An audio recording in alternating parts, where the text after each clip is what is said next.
আপোনালোকৰ ভোগালী বিহু কেনেকুৱা গ'ল? মই ভোগালী বিহুৰে ভোগালী মেলা চাবলৈ আহিছোঁ দিয়ক। কৈছিলোঁ এইটো আমাৰ নেহেৰুবালীত মেলাৰ অভাৱ নাইকিয়া বুলি। আৰু এইখন মেলাও আমাৰ নেহেৰুবালীতে হৈ আছে। ইয়াতে ডেক'ৰেশ্যনবোৰ বৰ ধুনীয়া কৰিছিলে। চাই যে শেষে নহ'লে মোৰ। কথাটো হ'ল যে মেলাৰ ভিতৰত বহুবোৰ ক্লিপ বাই ভুলতে ডিলিট কৰি দিলে। আৰু সেইকাৰণে মই গোটেই মেলাখন দেখাবই নোৱাৰিলোঁ। যিকেইটা ক্লিপ আছে তাকে মিলাই কৰি দিছোঁ আৰু। এই ডেক'ৰেশ্যনৰ জৰিয়তে অসমীয়া সংস্কৃতিক বৰ সুন্দৰকৈ ফুটাই তুলিছে। মেলা চাব বাৰু মই অকলে যোৱা নাছিলোঁ, মোৰ লগৰকেইটাও গৈছিলে। আৰু চাই কৰি আমি গোটেইকেইটা ঘৰলৈ উভতি আহিলোঁ। আকৌ ঘৰলৈ আহি বাৰ ফৰমাইছ বগৰী খাই বোলে। যিহেতু নিজৰ ঘৰত বগৰী নাই, সেইকাৰণে কাজিনটোৰ ঘৰৰ পৰা বগৰী আনো বুলি ভাবিলোঁ। আৰু এই হুডিটো তাই নতুনকৈ আনি থৈছিলে। কি তাইৰ কি মোৰ, সেইকাৰণে মই পিন্ধি গুচি আহিলোঁ।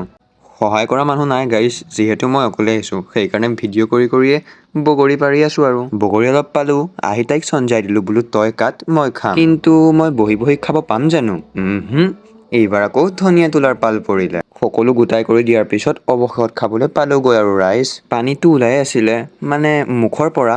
এইবাৰ সুমুৱাই দিলোঁ। মানে বগৰী বৰ দুষ্ট দেই তোমালোক। বেয়া কথা কিয় ভাবা হা? কি মজা এই বগৰীকণ। খাবলৈ মন গ'লে মোৰ ওচৰলৈ আহিবা, একেলগে খাম। আজিলৈ আহোঁ দিয়া, বাই।